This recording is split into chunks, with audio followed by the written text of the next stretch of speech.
Hi mga loves! Turo ko sa inyo paano ang ako mag-cooking show. Ayan. Gagawa tayo loves ng chicken pastil.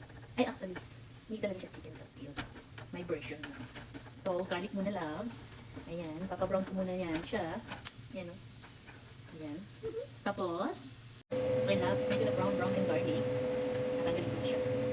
Mag-topping sa akin sa natin loves. Ayan siya loves. Ayan. So, butter to. Nanok siya sa butter. Ayan. So, set aside muna natin siya loves. Ayan. Okay. Lahat sila loves. Ito muna natin. Ayan loves. Natanggal ko na lahat ng mga butter. Lalagyan na natin yung chicken breast na dessert. Sumilit yung manok ko loves. Okay.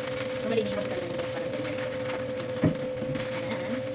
Tapos, lalagyan natin yung maraming pepper. Papakrispin ko ito loves. Kasi may hilong sa ano lang. May hilong sa pepper kaya. There. Hintay ko lang yung sauce para hindi masyadong maingay. Ayan lang. So, kaliguin lang natin siya. Ayan. Ayan, so crispy ko siya, loves. Ayan. Pwede nyo itong ulamin, pwede nyo itong pulutan. Isa to sa mga paborito kong gawin sa chicken breast ng lechon manok. Kasi hindi ko nyo naman kinakain ngayon. Kasi parang gawin ko siya ganyan. So, diba? So, antayin lang natin siya, loves. Antayin nyo lang siya sa high heat.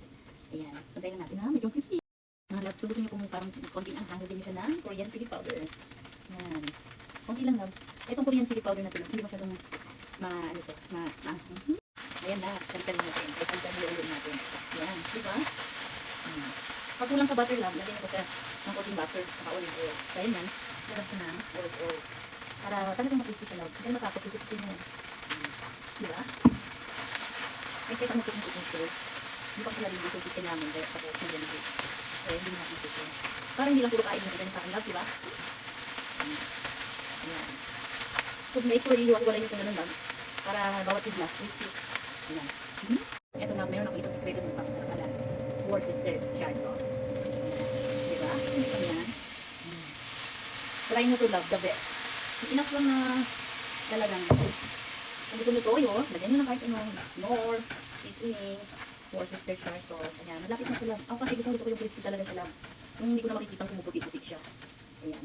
Maraming halo-halo lang talaga. Diba? Kaya yun ang pinakamagandang sikreto. Ayan lang, salawin natin. Nasa yun na yung lang kung gusto more crispy ba talaga. Or konti-konti lang. Diba? Ako kasi gusto talaga yung crispy lang. Gusto mo? Crispy na. Hindi ka dyan. Pero yung iba, white pa siya. Ito naman sa ilalim lang.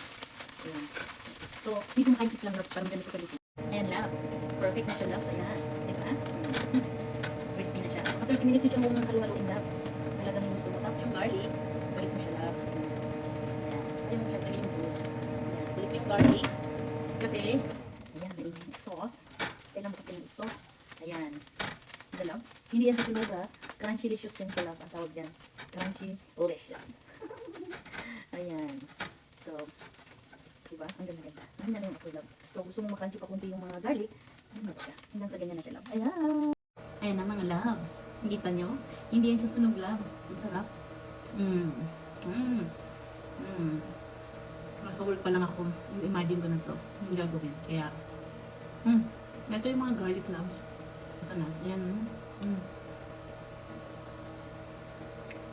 Pwede nyo gawing pulutan.